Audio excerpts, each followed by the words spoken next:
The Deep Space Monitoring Station on Earth's moon was usually a quiet place. Most days, the staff just watched the stars and listened to the endless static of space. But today was different. Very different. Robert Miller had worked at the station for 15 years, and he had never seen anything like the signal that now flashed on his screen. It was 3 a.m. Earth time when the quantum encrypted message arrived, bypassing all known communication channels. "Sir," Robert called out, his voice shaking slightly. "You need to see this." Admiral James walked over, his coffee cup still steaming. He was an older man with gray hair and eyes that had seen humanity's first steps into deep space. "What have you got, Miller?" "A signal, sir, but it's not using any known frequency, and it's coming from everywhere at once." The Admiral's eyes narrowed. He set down his coffee and leaned over the console. The message was repeating in perfect universal standard, a language humanity had only recently learned existed. Urgent to all Class 12 Deathworlder species. The allied galaxies need your help. We are under attack. Coordinates attached. Time is critical. Please respond. Admiral James read the message 3 times. Earth had only learned about the galactic classification system 2 years ago, when their first deep space probes had picked up alien signals. They had been shocked to learn that Earth was classified as a Class 12 death world, the highest possible rating. Most civilized worlds were Class 3 or below. "Get me the President," Admiral James ordered. "And wake up the Joint Chiefs, all of them." Within an hour, the Emergency Response Center beneath Washington, D.C. was filled with military leaders, scientists, and government officials. The message played on the main screen as experts argued about its authenticity. "It has to be a trap," General Thompson said, his fists clenched on the table. "Why would advanced alien civilizations need our help?" Dr. Laura Peters, the head of xenobiology, spoke up. "Because they're different from us. Most species evolved on peaceful worlds with stable environments. They never needed to develop our aggressive traits." The president looked tired but focused. "What exactly makes Earth a Class 12 death world?" Dr. Peters brought up a holographic display. "Everything, Mr. President. Our gravity is 1.5 times stronger than most inhabited worlds.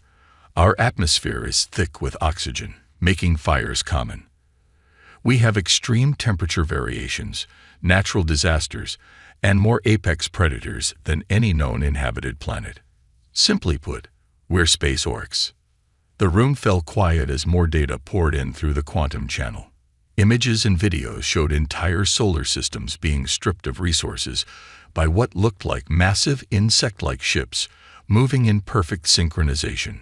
The aliens called them the Unity, a hive-mind species that consumed everything in its path. The allied species are mostly Class 3 to Class 5 worlders, Admiral James explained, pointing to the data. "They evolved past physical combat millions of years ago. They don't even have immune systems like ours anymore. Their bodies never needed to fight." The president stood up, walking to the window that showed the dawn breaking over the Capitol. "And how many human-level worlds are there?" "According to this data," Dr. Peters said, checking her tablet, "we're the only currently active Class 12 civilization in the known galaxy. The others either destroyed themselves or evolved past their aggressive traits." The room burst into arguments again. Some wanted to ignore the call, focusing on Earth's own problems. Others saw an opportunity to join the galactic community. A few worried about the military implications of helping or not helping. The president raised his hand for silence. "Can we verify this signal?" "Yes, sir," Robert Miller spoke up from the video feed. "The quantum encryption is beyond our technology. This is real." The president looked at the images of burning worlds and suffering aliens once more. Then he straightened his tie and turned to face the room. "Humanity has always wondered if we're alone in the universe. Now we know we're not. And our first real contact with alien life is them asking for our help." He paused, looking each person in the eye. We kept our fighting spirit while others evolved past it. Maybe this is why. Launch the fleet.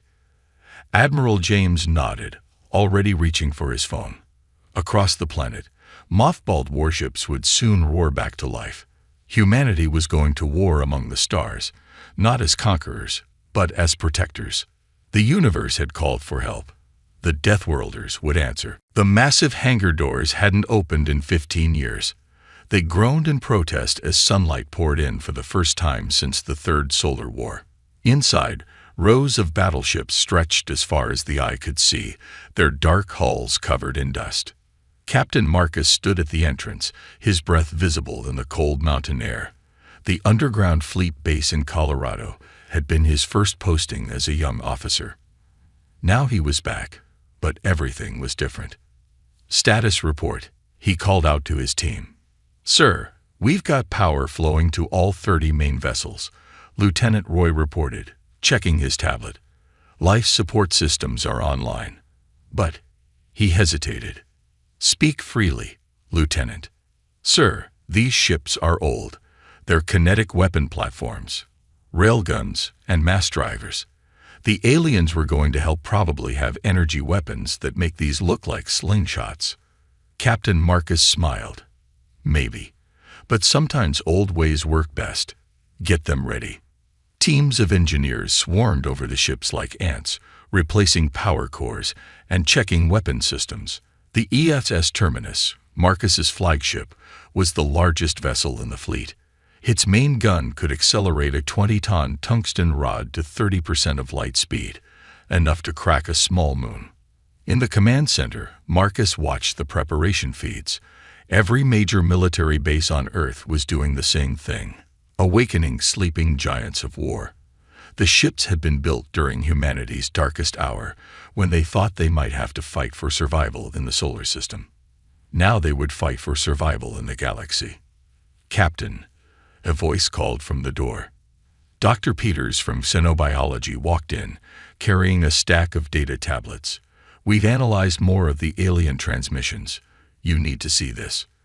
The displays lit up with images of alien weapons, beautiful beams of energy that could cut through force fields like butter. But something caught Marcus's eye. Play that battle footage again, he said, pointing to a screen. They watched as an alien ship's energy weapon bounced harmlessly off the Unity's shields. That's why they need us, Dr. Peters explained. The Unity adapted to energy weapons. Their shields are nearly perfect against them, but they never faced anything like our ships. Marcus picked up one of the tungsten rounds from a nearby table. It was basic physics. No energy shield could stop that much mass moving that fast. Sometimes the simplest solution was the best one. The next few days were a blur of activity. The fleet had to be made space-worthy again, crews had to be trained, and supplies had to be loaded. Many of the crew were young. They had never seen actual combat, but they worked with determination, knowing the fate of multiple civilizations might depend on them. A week after the signal arrived, the fleet was ready. The HFY Terminus rose from its underground hangar on pillars of fire, its dark hull gleaming in the sunrise. Across the planet, other ships joined it in orbit, 50 of humanity's most powerful vessels. On the bridge of the terminus, Captain Marcus watched Earth grow smaller below them. The crew was nervous but focused. They had trained for space combat, but no human had ever fought an alien species before. Sir, Lieutenant Roy called out. All ships report ready. The quantum coordinates from the distress signal are locked in. Marcus took a deep breath. The next few minutes would be humanity's first attempt at faster-than-light travel using the alien coordinates. Either they would arrive to help their new allies, or they would die in the space between stars. All ships, this is Captain Marcus, he broadcast to the fleet. Our ancestors survived on a world that tried to kill them every day. They built these ships to protect their children. Now we use them to protect others. He paused, looking at the stars ahead. Jump when ready. 50 human warships, bristling with what aliens would call primitive weapons, vanished into the quantum void. The Deathworlders were on their way, carrying with them humanity's oldest tools, the ability to fight, and the will to protect others. The fleet had awakened. The galaxy would never be the same. The human fleet emerged from quantum space near the Centauri hub, and every crew member gasped at the sight. A massive space station floated before them, its crystalline spires stretching for hundreds of kilometers. But parts of it were dark and broken, showing signs of recent battle. Multiple contacts approaching. Lieutenant Roy announced on the terminus bridge. Energy signatures matched the allied species data we received. Captain Marcus straightened his uniform. Open communications on all frequencies they provided. The main screen lit up with an alien face. The being looked almost like living crystal, with transparent skin and glowing organs. Its voice was melodious, but filled with urgency. Human vessels, this is High Commander Lux of the Allied Species Council. Thank the stars you came. This is Captain Marcus of the Earth Defense Fleet. We're here to help. The alien's crystalline features shifted in what might have been surprise. You really are Deathworlders. Your bodies are so dense with muscle and bone. Please, dock with the hub. Time is short. As the terminus and several other ships docked with the massive station, Marcus led a delegation to meet the council. The human crew couldn't help but stare at the various alien species they passed. Some looked like living gas clouds, others like elegant plant beings, and some defied description entirely. The aliens stared back, many backing away slightly. Later, Marcus would learn why. To their enhanced senses, humans looked like walking furnaces of chemical energy and electrical activity. They had never seen beings that burned so bright with life. The council chamber was partly ruined. Emergency force fields held back the vacuum of space where parts of the wall were missing. Dozens of alien representatives sat in hovering chairs, their forms as varied as art in a gallery. Show them, High Commander Lux ordered. The chamber's center filled with a hologram showing dozens of worlds. As they watched, massive ships shaped like insects descended on each planet. The ships landed, and within hours, entire continents were stripped bare of all resources, including all life. The Unity consumes everything. A plant-like alien explained, its leaves trembling. Our weapons can't penetrate their shields. Most of us haven't had to fight a war in thousands of years. We evolved past violence, past conflict, past survival, Marcus said quietly. Yes, Lux agreed. We thought we had reached perfection. But now we face an enemy that only understands consumption and growth. We need. The alien seemed to struggle with the word. Warriors. A smaller alien floated forward. Unlike the others, it showed signs of injury. Its gas-like form was partly condensed into an ugly scar. I fought them, it said in a wisping voice. They adapt to energy weapons instantly. Their shields grow stronger with each attack, but they haven't faced physical weapons in so long. Marcus nodded, understanding now why Earth's primitive fleet might be their best hope. He pulled out his tablet and showed them the specifications of human weaponry. The aliens recoiled at first, horrified by the barbaric concept of kinetic weapons. But as Marcus explained the physics behind railguns and mass drivers, he saw understanding dawn in their alien features. Your bodies, Lux said suddenly. They're like your weapons. Physical, dense, strong. You still carry the tools of survival within you. We come from a world that tried to kill us every day, Marcus explained. We never evolved past the need to fight because there was always something to fight against. The council chamber erupted in discussion, alien voices mixing in a strange chorus. Finally, Lux raised a crystalline hand for silence. The Unity approaches the hub. They sensed our distress call to you. We have perhaps 3 days before they arrive. The alien's form glowed brighter. Will you teach us to fight again? Marcus looked at the faces of his crew, saw the determination there. They had come to help, but now they would also have to be teachers, showing these advanced beings how to reconnect with their own ancient strength. "We'll teach you," Marcus said. "But first, we need to prepare for battle." The old way, the human way. The Deathworlders had arrived, bringing with them the forgotten arts of survival. Now they would have to prove that sometimes the oldest ways were still the best ways to fight. The Unity arrived early. Their ships darkened the stars like a swarm of metal insects, each one larger than the biggest human vessel. The Centauri hub's sensors counted over 300 enemy ships. "They're earlier than expected," High Commander Lux said, their crystalline form dimming with worry. They must have pushed their engines beyond safe limits. Captain Marcus stood on the terminus bridge, watching the swarm approach. "How many ships do we have?" 50 of yours. 22 of ours that still have weapons." Lux's voice was heavy. "We're outnumbered 7-1. Marcus smiled. "Then it's an almost fair fight." He turned to his crew. "Battle stations. All ships, execute planned thunder." The human fleet spread out in an apparently chaotic pattern. The alien allies watched in confusion as the Earth ships seemed to drift randomly, their engines dark. "What are you doing?" Lux asked, alarmed. "They're almost in range." "Watch," Marcus said quietly.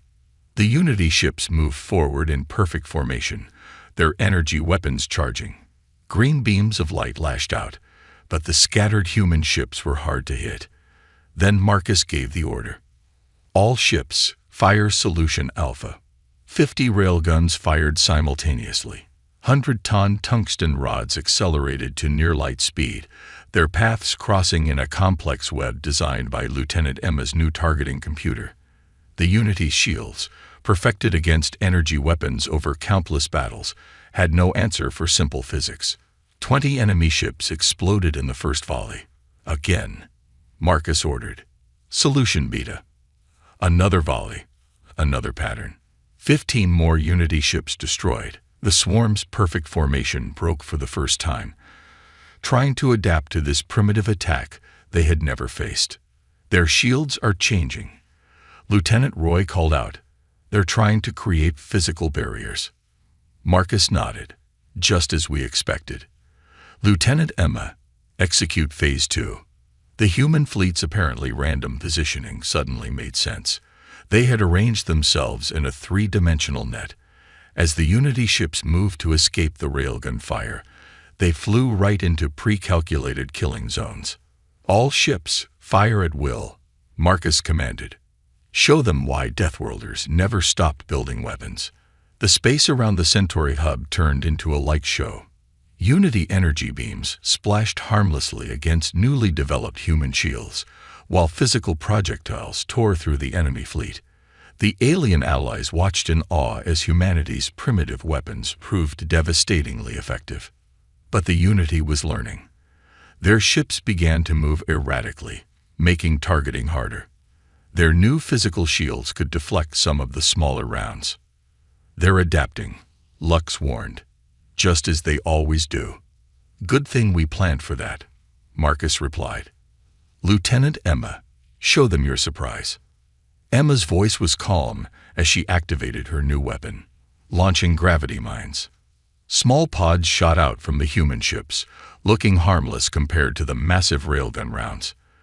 The Unity ignored them until they activated. Each pod created a tiny but intense gravity well, pulling Unity ships off course and disrupting their formation. "Now," Marcus ordered, "all ships, fire Solution Omega." This time, the railgun rounds were twice as large, their paths calculated to use the gravity mine's pull for extra acceleration. The Unity's adapted shields shattered under the impact. 40 ships destroyed in one volley. The remaining Unity vessels began to retreat, their perfect coordination broken. For the first time in their history, they had met an enemy they couldn't adapt to fast enough. "They're running," Roy announced, disbelief in his voice. The alien council erupted in cheers, but Marcus wasn't celebrating yet. He had studied enough history to know better. "They'll be back," he said to Lux, "with new defenses against these tactics." The crystalline aliens' glow brightened. "But now we know they can be beaten." And we have time. Time for you to teach us your ways.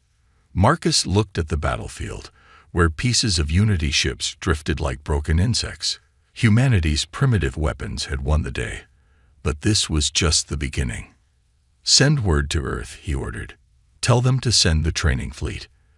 It's time to teach the galaxy how to fight the old way. The way that kept us alive on our death world. The first battle was over. The real war, and humanity's greatest challenge as teachers, was about to begin. Again, Lieutenant Emma shouted, "You can't just point and shoot. You have to feel the weapon's recoil, predict its movement." The training hall on the Centauri hub had been converted into a massive combat simulator. Dozens of alien species struggled with what humans considered basic weapons. A plant-like being tried to hold a rifle, its vine arms trembling under the weight. 3 weeks had passed since the first battle with the Unity. Earth had sent their best combat instructors, along with manufacturing ships to build more primitive weapons. Captain Marcus watched from an observation deck as humanity taught the galaxy how to fight. "It's amazing," High Commander Lux said, floating beside him. "Some of these species haven't held a physical weapon in over 10,000 years, but they're learning." Below them, a crystalline alien finally managed to hit a target with a railgun pistol. The recoil knocked them back, but they stayed standing. Emma gave them a thumbs up, a human gesture that had quickly spread among the allies. "The Unity will return," Marcus said, "and they'll be ready for our current weapons.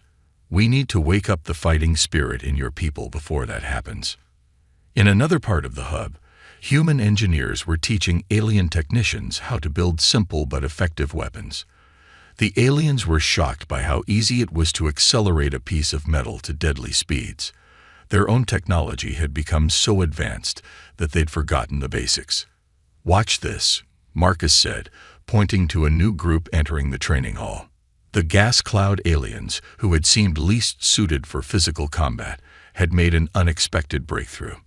They had learned to form themselves into living weapons, condensing their forms to launch small, dense projectiles of their own matter. "They're adapting," Lux observed, "not just learning our ways, but finding their own paths back to warfare." Marcus nodded. "Every species evolved from survivors. You may have moved past violence, but the instincts are still there, buried deep." The training wasn't just about weapons. Humans taught battle tactics, strategic thinking, and most importantly, the warrior's mindset. Many aliens struggled with the concept of controlled aggression, the ability to fight without losing oneself to violence. In the medical bay, Dr. Peters worked with alien scientists, helping them understand how to treat physical combat injuries, something their advanced healing technology wasn't designed for. They had to relearn the art of setting bones and stopping bleeding. "Your people are remarkable," Lux said, their crystalline form glowing with new patterns. "You've kept these skills alive for thousands of years, waiting for the day they'd be needed." "Not waiting," Marcus corrected. "Surviving. Earth never gave us the luxury of peace. Every day was a fight. Against gravity, against weather, against predators. We ended up stronger for it." A loud cheer erupted from the training floor. A team of mixed alien species had successfully completed their first combat exercise, working together in ways their ancestors would have found impossible to imagine. "We're getting reports from other training centers," Lieutenant Roy said, walking up with a tablet. "The plant species have started growing natural armor. The crystal beings are learning to focus light through their bodies as weapons. Everyone's finding their own way to fight." Marcus smiled. This was humanity's real gift to the galaxy, not just teaching them to use weapons, but helping them rediscover their own strength. Each species was awakening ancient instincts, combining them with their advanced technology in ways humans had never imagined. "The Unity thinks they can adapt to anything," Marcus said, "but they've never faced a galaxy that remembers how to fight. When they return, they'll find more than just human weapons waiting for them." High Commander Lux's glow brightened. "We're becoming something new. Not just advanced beings, not just warriors, but both." Below them, The training continued. The galaxy was remembering its strength, guided by the people who had never forgotten theirs. The Deathworlders were teaching more than combat. They were teaching survival itself. The warning came at midnight Earth time. Every sensor in the Sol system lit up with quantum distortions. The Unity had returned, and they weren't attacking the alien worlds anymore. They were heading straight for Earth. 1,000 ships, Lieutenant Roy reported, his voice tight. They've adapted their entire fleet. Captain Marcus stood on the terminus bridge, watching the tactical display. The Unity ships now had layered defenses, energy shields backed by physical barriers. They had learned from their defeat. They're trying to cut off the head of the snake, Marcus said quietly. They think if they destroy Earth, the rest of the galaxy will lose its teachers. High Commander Lux's image appeared on the main screen. We've mobilized every ship we have. The newly trained crews are ready. But we're still 3 hours behind the Unity fleet. The Unity had found a faster quantum path to Earth, one that the Allies couldn't use. They would arrive first, facing only Earth's defenses and the small human fleet that had remained behind. Admiral James's voice came over the command channel. All ships, battle stations, we need to hold them off until reinforcements arrive. Earth's orbital defense platforms powered up. They were older than the fleet, built during the darkest days of the Third Solar War, but they had been upgraded with new weapons, designed to work against the Unity's adapted shields. The Unity is broadcasting a message, Lieutenant Roy announced. Playing it now. A harsh, mechanical voice filled the bridge. Deathworlders, you have taught the weak to resist us. This cannot be allowed. Surrender your world, and we will make your death quick. Resist, and we will ensure your species knows pain beyond imagination. Marcus watched as Earth's remaining ships moved into position. 30 vessels against 1,000. The odds were impossible, but humans had never been good at accepting impossible odds. Sir, Emma called out, I've been studying their new formation. There's something odd about it. Marcus moved to her station. The Unity ships were arranged in a perfect sphere, their patterns more rigid than ever. They're overcompensating, he realized. They're so afraid of our chaos that they're becoming too ordered. What are you thinking, Captain? Admiral James asked. Marcus's mind raced. Everything they knew about the Unity flashed through his thoughts. Their perfect coordination, their inability to understand individual action, their fear of chaos. They think like a hive, he said slowly. Every ship moves in perfect sync. They've never faced an enemy willing to sacrifice themselves to win. He looked up at the Admiral. I have a plan, but it's a one-way trip. Understanding dawned in the Admiral's eyes. The Unity adapts to patterns, to strategies, but they can't adapt to someone choosing to die to defeat them. Marcus nodded. Permission to execute Operation Thunderstrike. There was a long pause. Then, permission granted. Godspeed, Captain. The plan spread quickly through the fleet. Every captain, every crew member understood what was being asked. They would not face death blindly. They would choose it, use it as a weapon that the Unity could never understand. All ships, Marcus broadcast. Load your cores for overload. Target coordinates are being transmitted. When your core goes critical, the explosion will create a quantum cascade. The Unity's perfect formation will work against them. Across the fleet, men and women said quiet goodbyes. They had known this might happen when they chose to fight among the stars. Humanity's greatest strength wasn't just their weapons or their training. It was their willingness to sacrifice everything to protect others. Unity ships entering firing range, Roy reported. Marcus took one last look at Earth shining below them. All ships, execute Thunderstrike. Show them how Deathworlders die. The human fleet accelerated to attack speed, each ship on a collision course with calculated points in the Unity's perfect sphere. They would not go quietly into the night. They would go out on their own terms, teaching the Unity one final, devastating lesson about what it meant to face the children of Earth. The Unity fleet never saw it coming. They had adapted to human weapons, human tactics, and human technology. But they couldn't adapt to human sacrifice. Captain Marcus watched his tactical display as the terminus accelerated toward its target point. Around him, 29 other human ships did the same, each aiming for precisely calculated positions within the Unity's sphere formation. Core temperature critical, Lieutenant Roy reported calmly. 1 minute to overload. Broadcasting final message to Unity Command, Emma announced. Her voice was steady despite knowing these were her last moments. Marcus's message was simple. You thought our weapons made us strong. But our real strength was always our will to protect others, even at the cost of our own lives. The Unity ships began to fire, their new weapons combining energy beams with physical projectiles. But they maintained their perfect formation. They couldn't comprehend an attack that required the attackers to die. 30 seconds, Roy counted down. Through the view screen, Marcus saw the Allied fleet emerging from quantum space behind them.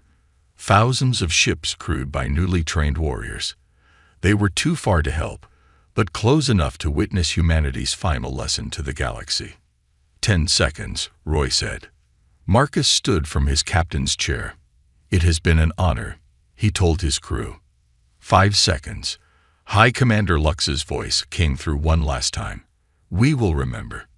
Now, 30 human ships detonated their cores simultaneously. The explosions weren't what mattered. It was the quantum cascade effect they triggered. The Unity's perfect sphere formation became their undoing as the quantum shockwave rippled through their linked ships. The effect was beautiful and terrible. Ships started disappearing, not exploding but simply ceasing to exist as the quantum cascade tore them from reality. The Unity tried to break formation, but their hive-mind connection only spread the effect faster. From the Allied fleet, now a safe distance away, High Commander Lux watched in awe as 900 Unity ships vanished in a web of quantum fire. The remaining 100 broke apart in panic, their perfect coordination shattered by the loss of so many connected minds. Then something unprecedented happened. The surviving Unity ships broadcast a surrender. We do not understand, the mechanical voice said. Why did they choose death? How do we adapt to an enemy that uses their own destruction as a weapon? The answer came from an unexpected source. One of the gas cloud beings, now a trained warrior, responded. You cannot adapt to sacrifice. That is what the humans taught us. Some things are worth dying for. The Unity fled, their hive mind broken, their perfect adaptation finally failing against something they could never understand. The power of individual choice and willing sacrifice. But the story didn't end there. 5 years later, the Centauri hub was rebuilt, greater than before. A massive memorial stood at its center, 30 pillars of earth stone, each inscribed with the name of a human ship and its crew. At its base, written in every language of the allied species, were the words, "They taught us to fight. They taught us to sacrifice. They taught us to live." The Unity never returned to known space. The tales of the Deathworlder's sacrifice spread through their hive mind like a virus, making them question their very nature. Some said that parts of the Unity began to develop individual thoughts, inspired by the humans who chose to die as individuals to protect others. Earth recovered and grew stronger. The loss of 30 ships and their crews was mourned, but their sacrifice changed the galaxy forever. Humanity was welcomed fully into the galactic community, not just as warriors, but as teachers who had shown that true strength came in many forms. High Commander Lux, speaking at the memorial's dedication, summed it up best. We thought we had evolved past the need for warriors. The humans showed us that being a warrior isn't about weapons or violence. It's about the will to protect others. They answered our cry for help not just with their weapons, but with their hearts, their courage, and ultimately, their lives. That is their legacy to the stars. And so the story of the Deathworlder fleet became legend, taught to every species in the galaxy, not as a tale of war, but as a lesson about the greatest strength of all, the power of choosing to put others before oneself.